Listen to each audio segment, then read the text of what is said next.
Welcome to Kulanjiappa IAS academy. Friends, இந்த வீடியோவில் March 8ஆம் தேதியிலேருந்து 14ஆம் தேதி இருக்கிற கரண்ட் அஃபேர்ஸ் எல்லாமே பார்க்க போகிறோம். சரி, வாங்க பார்க்கலாம்.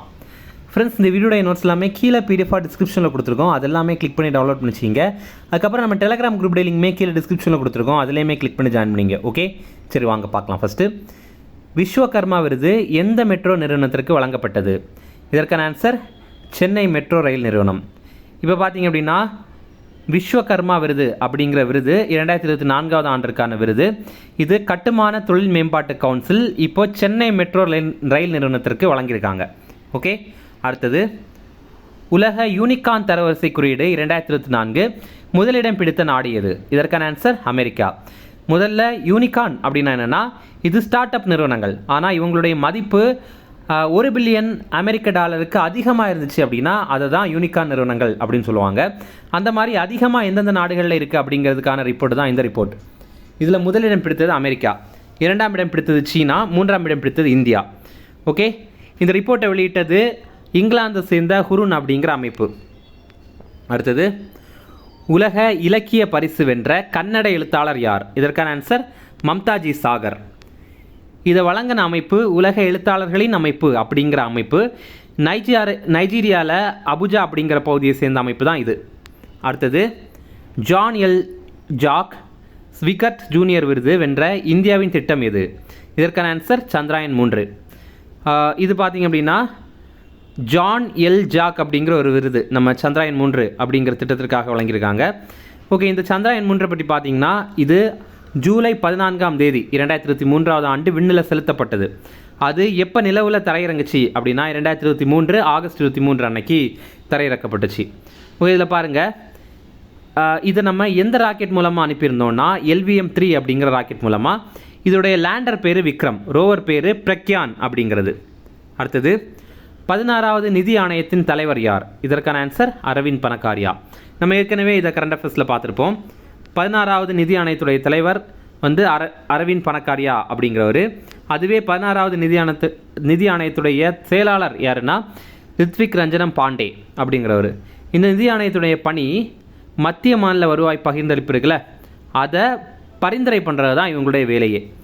இந்த 16வது நிதி ஆணையம் இவங்களுடைய ரிப்போர்ட்டை 2025 ஆண்டு அக்டோபர் 31ஆம் தேதி சமர்ப்பிக்க வேண்டும். ஓகே, இதில் இந்த 16வது நிதி ஆணையத்தில் முழு நேர உறுப்பினர்களாக 2 பேர் இருந்தாங்க. யாரெல்லாம் அவங்க அப்படின்னா அஜய் நாராயணன் ஜா மற்றும் அன்னி ஜார்ஜ் மேத்யூ அப்படிங்கிறவங்க. இப்போது புதிதாக முழு நேர உறுப்பினராக மனோஜ் பாண்டா அப்படிங்கிறவரை நியமனம் பண்ணியிருக்காங்க. அதே மாதிரி பகுதி நேர உறுப்பினராக சௌமியா காந்தி கோஷ் அப்படிங்கிறவங்க இருக்காங்க. அடுத்தது, QS உலக பல்கலைக்கழக தரவரிசை 2024 உலகில் முதலிடம் பிடித்த நிறுவனம் எது? இதற்கான ஆன்சர் MIT, அதாவது மெசசட்ஸ் இன்ஸ்டியூட் ஆஃப் டெக்னாலஜி. இது அமெரிக்காவில் இருக்குது. QS அப்படின்னா குவக்குராலி சைமன்ஸ் அப்படிங்கிற ஒரு அமைப்பு. இவங்க லண்டனை சேர்ந்த ஒரு அமைப்பு. இவங்க உலகத்தில் சிறந்த பல்கலைக்கழகங்கள் எது, கல்லூரி எது, இந்த மாதிரி ஒரு ரிப்போர்ட்டை ஒவ்வொரு வருஷமும் வெளியிடுவாங்க. இந்த ஆண்டு வெளியிட்ட ரிப்போர்ட்டில் முதலிடம் பிடித்தது MIT அப்படிங்கிறது. இது அமெரிக்காவில் இருக்குது. இந்தியாவில் முதலிடம் பிடித்தது டெல்லியில் இருக்கிற ஜவஹர்லால் நேரு பல்கலைக்கழகம். நம்ம அண்ணா பல்கலைக்கழகம் இருக்குல்ல, அது 249வது இடத்துல இருக்குது. அதெல்லாம் அவ்வளோ முக்கியம் இல்லை, லைட்டாக பார்த்துருந்தா போதும். ஓகே, இந்த ரிப்போர்ட்டை வெளியிட்டது குவக்குராலி சைமன்ஸ் அப்படிங்கிற அமைப்பு, லண்டனை சேர்ந்த அமைப்பு. அடுத்தது, ஹெப்பாட்டிட்டிஸ் நோய் பாதிப்பில் முதலிடம் பிடித்த நாடு எது? இதற்கான ஆன்சர் சீனா. இதை பற்றி டீட்டெயிலாக பார்க்கலாம். ஹெப்பாட்டிட்டிஸ் அப்படிங்கிறது கல்லீரலை பாதிக்கிற ஒரு நோய். ஓகேவா, லிவரை பாதிக்கிற ஒரு நோய். இது ரொம்பவே அதிகமாக எங்கே பாதிக்கப்படுறாங்க அப்படின்னா சீனாவில் தான். 2வது பார்த்திங்க அப்படின்னா நம்ம இந்தியா இருக்குது. மொத்தமாக 5 வகையான ஹெப்பாட்டிட்டிஸ் நோய் இருக்குது. Hepatitis A, hepatitis B, hepatitis C, hepatitis D, அதுக்கப்புறம் ஹெப்பாட்டிட்டிஸ் இ. இந்த மாதிரி இதில் ஹெப்பாட்டிட்டிஸ் பி மற்றும் சி தான் ரொம்ப ரொம்ப ஆபத்தானது. உலக அளவில் இந்த ஹெப்பாட்டிட்டிஸ் பாதிப்பினால் பாதிக்கப்படுறவங்களில் 83% இந்த ஹெப்பாட்டிட்டிஸ் பினால் தான் பாதிக்கப்படுறாங்க. 17% இந்த ஹெப்பாட்டிட்டிஸ் சினால் தான் பாதிக்கப்படுறாங்க. ஓகேவா, இந்த 2 நோயினால், அதாவது ஹெப்பாட்டிட்டிஸ் பி மற்றும் சினால் மட்டுமே உலக அளவில் தினமும் 3500 பேர் டெய்லி இறக்குறாங்க. ஓகேவா, உலக அளவில். இது உலக சுகாதார அமைப்புடைய ரிப்போர்ட், அதனால் ரொம்ப ரொம்ப முக்கியமானது. அடுத்தது, இணையவழி குற்றங்களில் முதலிடம் பிடித்த நாடு எது? இதற்கான ஆன்சர் ரஷ்யா. இதில் பார்த்திங்க அப்படின்னா 2ஆம் இடம் பிடித்தது உக்ரைன். நம்ம இந்தியா 10வது இடத்துல இருக்கிறோம். அடுத்தது, கேன்ஸ் திரைப்பட விழாவில் போட்டியிட உள்ள இந்திய திரைப்படம் எது? இதற்கான answer all we imagine as light 77வது கேன்ஸ் திரைப்பட விழா பிரான்ஸில் நடைபெற போகுது. நம்ம ஏற்கனவே இந்த திரைப்பட விழாவை பற்றி கொஞ்சமாக பார்த்துருந்தோம். இது என்ன அப்படின்னா, இந்த ஒரு வாரம் இல்லை அப்படின்னா 2 வாரம் வந்து நிறைய திரைப்படங்கள் வந்து திரையிடுவாங்க. அந்த திரைப்படம் வந்து திரையிட்டு முடிச்சதுக்கப்புறம் அந்த திரைப்படத்துடைய இயக்குனர், அதுக்கப்புறம் தயாரிப்பாளர், நடிகர்கள்லாம் வந்து வருவாங்க. அதுக்கப்புறம் பொதுமக்கள் அவங்கக்கிட்ட பேசுவாங்க. இதனால் நீங்கள் இந்த மாதிரி ஒரு சீன் வச்சிங்க அப்படின்ற மாதிரிலாம் நிறைய கொஸ்டின் கேட்பாங்க. ரொம்பவே ஜாலியாக இருக்கும். அது பார்த்திங்கன்னா ரொம்ப பிரபலமான ஒரு திரைப்பட விழா அப்படின்னா கேன்ஸ் திரைப்பட விழா. இது ஒவ்வொரு ஆண்டும் ஃப்ரான்ஸில் நடைபெறும். ஃப்ரான்ஸில் கேன்ஸ் அப்படிங்கிற நகரில் தான் நடைபெறும். அதனால தான் இது கேன்ஸ் திரைப்பட விழா அப்படின்னே சொல்கிறாங்க. இதில் ஒவ்வொரு ஆண்டிலிருந்தும் இந்தியாவில் பார்த்திங்கன்னா, அதாவது இந்தியாவிலேருந்து சில படங்களை அனுப்புவாங்க, மக்கள் அதை பார்த்து மகிழ்வாங்க. ஆனால் இப்போ பார்த்திங்க அப்படின்னா ஒரு படத்தை போட்டிக்கு அனுப்பியிருக்காங்க. சும்மா திரையிடுறதுக்கு அனுப்புறது வேறு, ஆனால் போட்டி போடுறதுக்கு வேண்டி அனுப்பியிருக்கிறது வேறு. ஓகேவா? இப்போ பார்த்தீங்கன்னா all we imagine as light அப்படிங்கிற ஒரு படத்தை அனுப்பியிருக்காங்க. இது ஒரு இந்திய திரைப்படம். இதை பயால் கபாடியா அப்படிங்கிற இந்திய இயக்குனர் வந்து டைரக்ட் பண்ணியிருக்காங்க. இந்த திரைப்பட விழாவில் 30 ஆண்டுகளுக்கு பிறகு நம்ம இந்தியாவிலேருந்து போட்டியிட தேர்வு செய்யப்பட்ட ஒரு திரைப்படம்னா அது இந்த படம் தான். இந்த போட்டியில் இவங்க ஜெயிச்சிட்டாங்க அப்படின்னா பாம் தோர் அப்படிங்கிற விருது வந்து இந்த படத்திற்கு கிடைக்கும். கேன்ஸ் திரைப்பட விழாலேயே உயரிய விருது அப்படின்னா இந்த பாமி தோர் அப்படிங்கிற விருது தான். ஓகேவா? அடுத்தது, உலகின் மிகப்பெரிய புதுப்பிக்கத்தக்க எரிசக்தி உற்பத்தி மையம் எங்கு திறக்கப்பட்டது? இதற்கான ஆன்சர் குஜராத். இது ரொம்ப முக்கியமானது. ஏன்னா அதிகமாக வந்து இந்த புதுப்பிக்கத்தக்க சம்மந்தமான இதெல்லாம் எக்ஸாமில் கேட்டிருக்காங்க. இதில் பார்த்தீங்க அப்படின்னா குஜராத்தில் காவ்டா அப்படிங்கிற பகுதியில் தான் திறந்திருக்காங்க. இது வந்து அதானி குழுமம் தான் கட்டுறாங்க. ஓகே, அவங்க தான் கட்டினாங்க. இதோடைய இலக்கு பார்த்தீங்கன்னா 2030 ஆண்டுக்குள்ளாடி 500 ஜிகாவாட் மின்சாரத்தை உற்பத்தி பண்ணணும் அப்படிங்கிறது தான். இது எல்லாமே சூரிய மின்சக்தியிலிருந்து தான் மின்சாரத்தை தயாரிக்கிறாங்க. அடுத்தது, 2023 உலக டிஜிட்டல் சேவை ஏற்றுமதியில் இந்தியா பிடித்த இடம் எது? இதற்கான ஆன்சர் 4வது இடம். இப்போ டிஜிட்டல் சேவை அப்படின்னா என்னென்னா, இப்போ வீடியோ ப்ரொடியூஸ் பண்ணுறாங்க, அதுக்கப்புறம் வந்து இந்த சாஃப்ட்வேர் வந்து உற்பத்தி பண்ணுறாங்க, இந்த மாதிரி டிஜிட்டலில் நிறைய பண்ணுறாங்கல்ல, இது எல்லாமே இந்த டிஜிட்டல் சேவை இதான். இது வந்து ஏற்றுமதி பண்ணுறதுல 2023 ஆண்டு நம்ம இந்தியா வந்து 4வது இடம் பிடித்திருக்கோம். நம்ம 2023 ஆண்டில் எவ்வளவு மதிப்பிலானது பண்ணியிருக்கோம் ஏற்றுமதி அப்படின்னா, 257 பில்லியன் அமெரிக்க டாலர் மதிப்பிலான டிஜிட்டல் சேவையை ஏற்றுமதி பண்ணியிருக்கோம். இந்த ரிப்போர்ட்டை வெளியிட்டது உலக வர்த்தக அமைப்பு, வேர்ல்டு ட்ரேட் ஆர்கனைசேஷன். அதனால் ரொம்ப முக்கியமானது இந்த கொஸ்டின். அடுத்தது, 2023 இந்தியாவின் சிறந்த பதிப்பகத்திற்கான விருது பெற்ற பதிப்பகம் எது? இதற்கான ஆன்சர் காலச்சுவடு பதிப்பகம். ஓகேவா? இது நம்ம தமிழ்நாட்டில் இருக்கிற ஒரு பதிப்பகம். நிறைய புத்தகங்கள் நீங்கள் இதில் பார்த்தீங்கன்னா நல்ல நல்ல புத்தகங்களாக இருக்கும். இந்த விருதை வழங்குகிற அமைப்பு பப்ளிஷிங் நெஸ்ட் அப்படிங்கிற ஒரு அமைப்பு. அடுத்தது, மாநிலங்கள் தொடர்பான சில கரண்ட் அஃபேர்ஸ் பார்க்கலாம். எந்த நகர சித்தார் மற்றும் தம்புரா புவிசார் குறியீடு பெற்றது? இதற்கான ஆன்சர் மீரஜ்.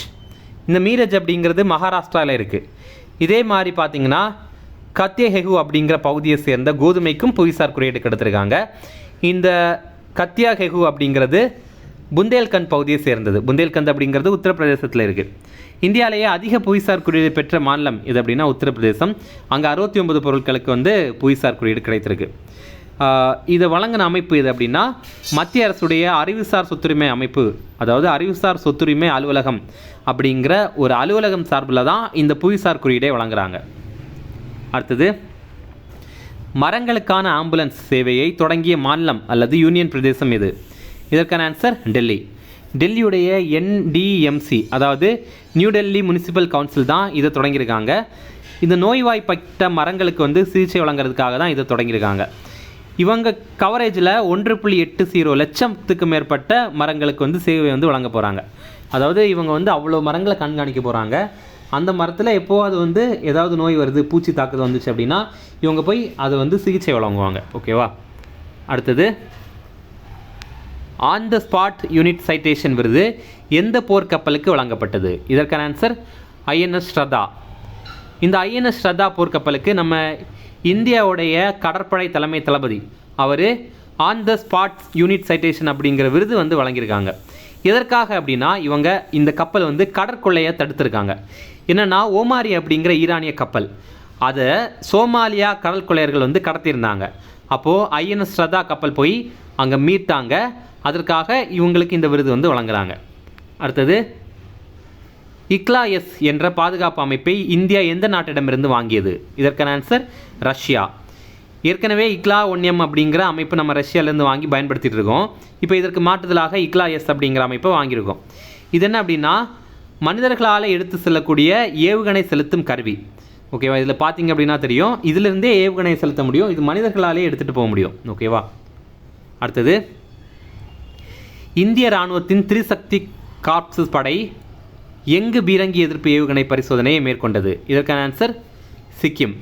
இப்போ பீரங்கியே வந்தாலும் அதை எதிர்க்கிறதுக்கான ஒரு ஏவுகணை நமக்கு வேணும்ல, அந்த மாதிரி ஒரு ஏவுகணை தான் ATGM, அதாவது ஆன்டி டேங்க் கைடட் மிசைல். அதை வந்து இப்போ பரிசோதனை பண்ணியிருக்காங்க. 17,000க்கு மேற்பட்ட அடி உயரத்தில் இதை பரிசோதனை பண்ணியிருக்காங்க. அடுத்தது, கஜகஸ்தான் சர்வதேச பேட்மிண்டன் சேலஞ்சர் போட்டியில் சாம்பியன் பட்டம் வென்றவர்கள் யார்? இதற்கான ஆன்சர் அனுபாமா உபாத்யாயா மற்றும் தருண். மகளிர் ஒற்றையர் பிரிவில் நம்ம இந்தியாவை சேர்ந்த அனுபாமா உபாத்யாயா பட்டம் வென்றிருக்காங்க. ஆடவர் ஒற்றையர் பிரிவில் தருண் வந்து வென்றிருக்காரு. இவங்க 2 பேருமே இந்தியாவை சேர்ந்தவங்க தான். இந்த கஜகஸ்தான் சர்வதேச பேட்மிண்டன் சேலஞ்சர் போட்டி இது வந்து கஜகஸ்தானுடைய அஸ்தானா நகரில் தான் நடைபெற்றது. அடுத்தது, ஆசிய மல்யுத்த சாம்பியன்ஷிப் போட்டி தற்போது எங்கு நடைபெற்றது? இதற்கான ஆன்சர் கிர்கிஸ்தான்.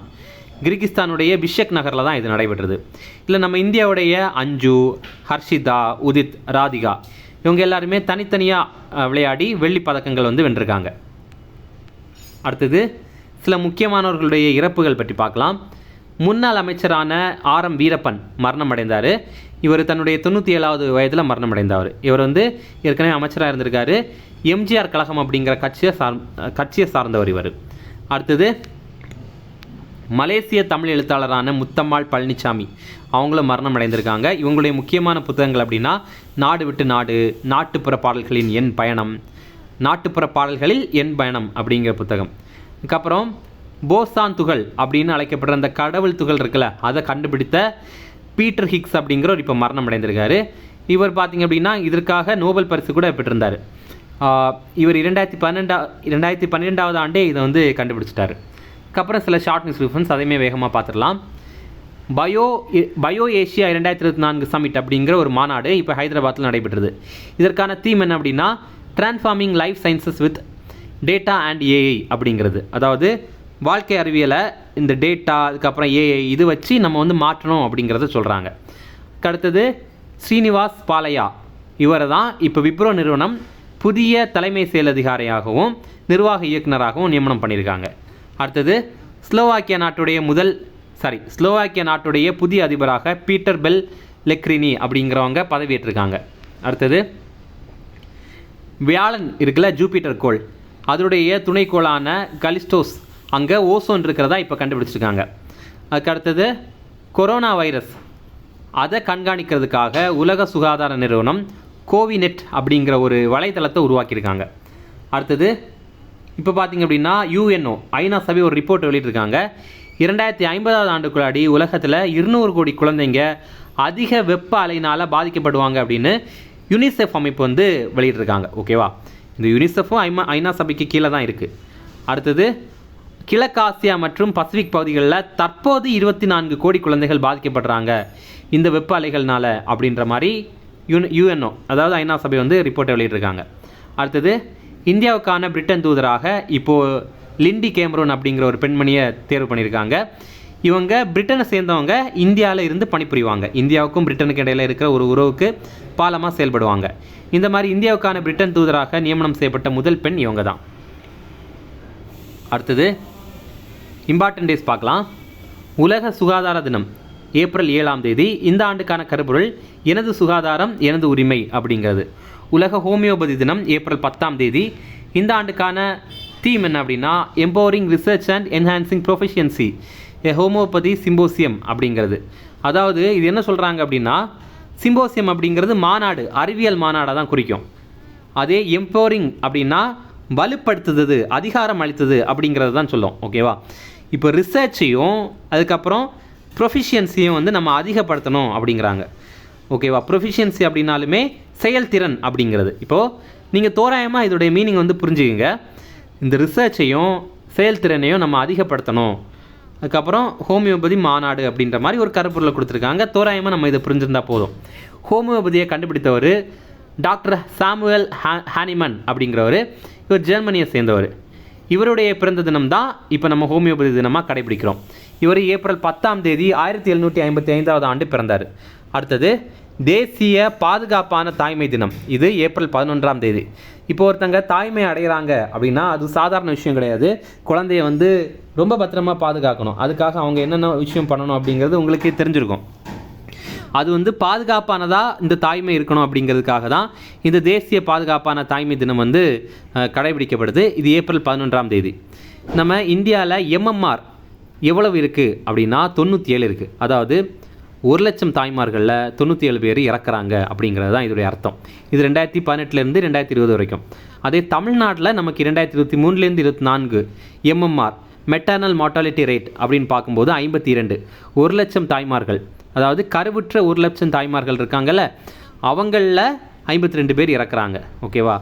அவங்க இப்போ தான் குழந்தை பெற்றுக்கொண்ட தாய்மார்களாக இருக்கும், இல்லை அப்படின்னா வயத்தில் குழந்தை இருக்கிற தாய்மார்களாக இருக்கும். இந்த மாதிரி இறக்குறவங்கள தான் இந்த மாதிரி எம்எம்ஆரில் கணக்கெடு பண்ணுவாங்க. அடுத்தது உலக பார்க்கின்சன் தினம். இது ஏப்ரல் 11ஆம் தேதி. இந்த பார்க்கின்சன் அப்படிங்கிறது நரம்பு தொடர்பான நோய். ஓகே. அடுத்தது உலக மனித விண்வெளி பயண தினம். இது ஏப்ரல் 12ஆம் தேதி. விண்வெளிக்கு சென்ற முதல் மனிதர் யூரி ககாரின். அவர் எப்போ சென்றார் அப்படிங்கிறது தான் இந்த தினம். ஏப்ரல் 12ஆம் தேதி தான் அவர் சென்றிருந்தார், 1961 ஆண்டு. ஓகேவா? இவர் எந்த நாட்டை சேர்ந்தவர் அப்படிங்கிறது உங்களுக்கு தெரியும்னா கமெண்ட்ஸில் சொல்லுங்கள். அடுத்தது சியாச்சின் தினம். இது ஏப்ரல் 13ஆம் தேதி. ஆப்ரேஷன் மேகதூத், அதாவது சியாச்சின் அப்படிங்கிற பகுதி பார்த்திங்க அப்படின்னா ரொம்ப முக்கியமான ஒரு பகுதி. நம்ம போர் சம்மந்தமாக பார்க்கும்போது, பாதுகாப்பு படை சம்மந்தமாக பார்க்கும்போது முக்கியமான ஒரு பகுதி அது. இந்தியா, பாகிஸ்தான், இந்தியா, பாகிஸ்தான், சீனா இந்த பகுதியில் இருக்க எல்லாமே ரொம்ப முக்கியமான பகுதி. அதை நம்ம ஆப்ரேஷன் மேகதூத் அப்படிங்கிற ஒரு ஆப்ரேஷன் மூலமாக பாகிஸ்தான்லேருந்து நம்ம மீட்டோம். அப்படி மீட்டது பார்த்திங்கன்னா ஏப்ரல் 13ஆம் தேதி 1984 ஆண்டு. அதுதான் சியாச்சின் தினமாக நம்ம இப்போ கடைபிடிக்கிறோம். உலகத்துடைய மிக உயரமான போர்க்களம் தான் இந்த சியாச்சின் போர்க்களம். இது லடாக் யூனியன் பிரதேசத்தில் தான் இப்போ இருக்குது. அடுத்தது லாஸ்ட்டாக பார்த்திங்க அப்படின்னா சமத்துவ நாள். ஏப்ரல் 14ஆம் தேதி. அம்பேத்கருடைய பிறந்த தினம் தான் இந்த ஏப்ரல் 14ஆம் தேதி. அம்பேத்கர் பிறந்த தினத்தை சமத்துவ நாளாக கடைபிடிக்கணும் அப்படின்னு முதல்வர் ஸ்டாலின் 2022 ஆண்டு அறிவிச்சிருந்தார். 1891 ஆண்டு தான் அம்பேத்கர் வந்து பிறந்திருந்தார். ஓகே ஃப்ரெண்ட்ஸ், நம்ம குளஞ்சியப்பா ஐஏஎஸ் அகாடமியில் டிஎன்பிஎஸ்சி குரூப் 1 மற்றும் குரூப் 2 எக்ஸாமுக்கான கிளாஸஸ் ஸ்டார்ட் பண்ணியிருக்கோம். ரெகுலர் கிளாஸஸ் இருக்குது, அதே மாதிரி வீக்கெண்ட் பேச்சஸும் இருக்குது. ஆன்லைன் கிளாஸஸ் இருக்குது, அதே மாதிரி ஆஃப்லைன் கிளாஸஸ் இருக்குது. நம்ம இன்ஸ்டியூட்டில் பார்த்தீங்கன்னா டிஎன்பிஎஸ்சி குரூப் 1க்கான ப்ரிலிம்ஸ் டெஸ்ட் சீரிஸுமே ஸ்டார்ட் பண்ணியிருக்கோம். நம்ம இன்ஸ்டியூட்டில் ரொம்பவே தரமான பாடப்புத்தகங்கள் இருக்குது. நம்ம இன்ஸ்டியூட்டில் ஆன்லைன் கிளாஸஸ்லேயே நீங்கள் ஜாயின் பண்ணிக்கலாம், அதே மாதிரி ஆஃப்லைன் கிளாஸஸ்லேயே நேரடியாக வந்து ஜாயின் பண்ணிக்கலாம். நீங்கள் நேரடியாக ஜாயின் பண்ணோம் அப்படின்னா நம்ம இன்ஸ்டியூட்டுடைய ஹெட் ஆஃபீஸ் அண்ணா நகரில் வந்து ஜாயின் பண்ணிக்கலாம். நீங்கள் நம்ம இன்ஸ்டியூட்டில் ஜாயின் பண்ணோம் அப்படின்னா ஸ்க்ரீனில் தெரியுற 2 நம்பருக்கு கால் பண்ணி பேசிக்கலாம். ஓகே, இந்த வீடியோ பிடிச்சிருந்தா கண்டிப்பாக லைக் பண்ணுங்கள், நம்முடைய சேனலுக்கு சப்ஸ்கிரைப் பண்ணி வச்சுக்கிங்க, உங்களுடைய நண்பர்களுக்கு ஷேர் பண்ணுங்கள். Okay, thank you.